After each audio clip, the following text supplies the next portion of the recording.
O historiador italiano Carlo Ginzburg faleceu hoje.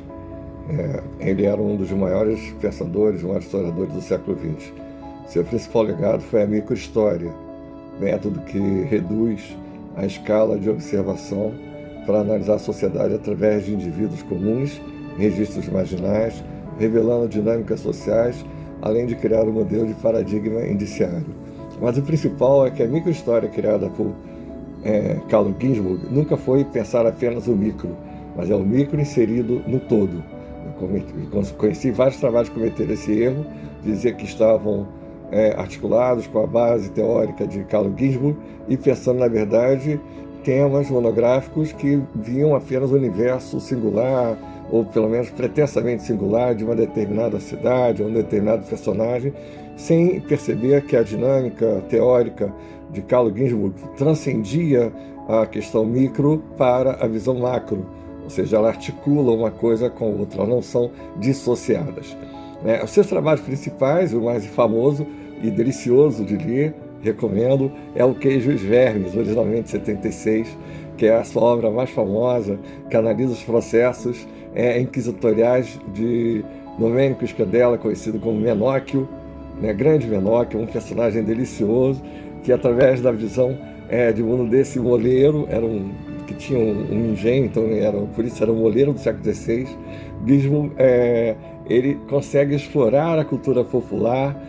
e o choque entre a cultura erudita da igreja e aquilo que era a cultura comum,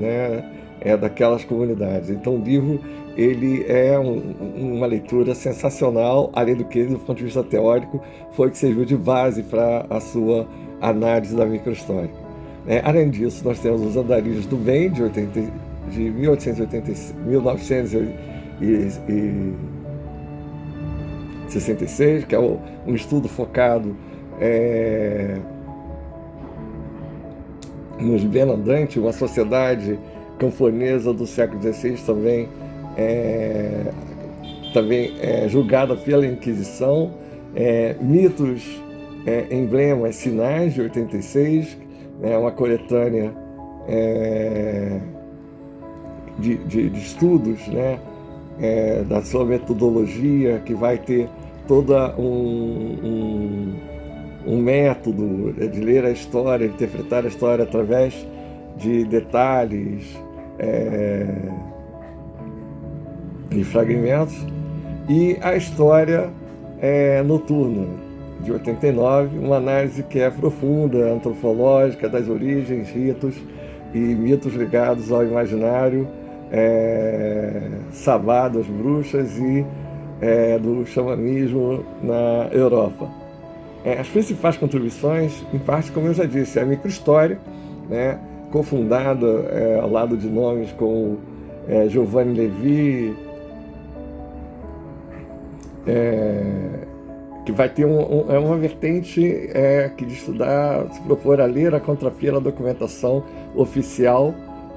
com os arquivos da Inquisição, para acessar a vida